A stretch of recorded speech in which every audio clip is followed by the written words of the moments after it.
भाजप तेरी तानाशाही नहीं चलेगी, नहीं चलेगी, भाजप तेरी तानाशाही नहीं चलेगी, नहीं चलेगी। भाजपना राजमा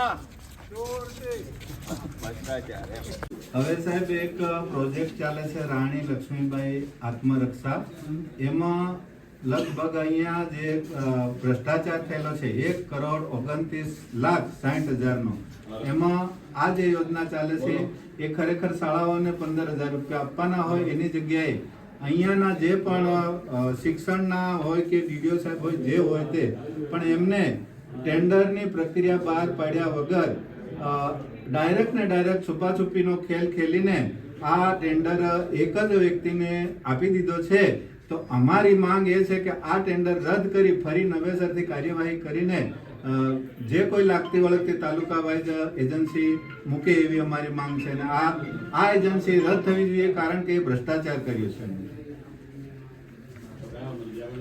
નામ છે નરેશભાઈ પુનાભાઈ બારિયા, ગુજરાત પ્રદેશ આમ આદમી પાર્ટી સંગઠન મંત્રી છું। અહીંયા આજે એસપી સાહેબને અમે એક આવેદન આપવા માટે અહીંયા આવ્યા છે।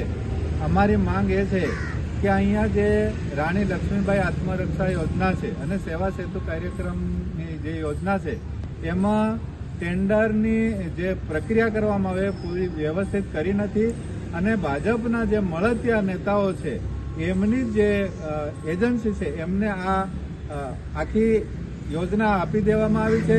1,29,60,000 જે શિક્ષણમાં જે રૂપિયા આવ્યા છે અને એને સગે વગે કરવા માટે એક મોટું કારસ્તાન કરી દીધું છે ભાજપે।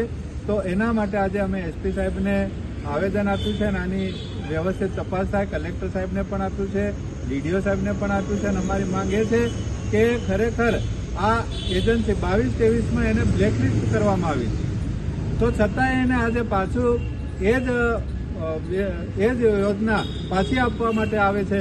તો આ ભાજપના નેતાઓ આમાંથી કેટલી કડકી કરવા માંગે છે એ અમને જણાવે તો અમે એમને અલગથી આપી દઈએ, પણ આવો ભ્રષ્ટાચાર શિક્ષણમાં જો આવશે તો અમે ચલાવી લેવા માંગતા નથી।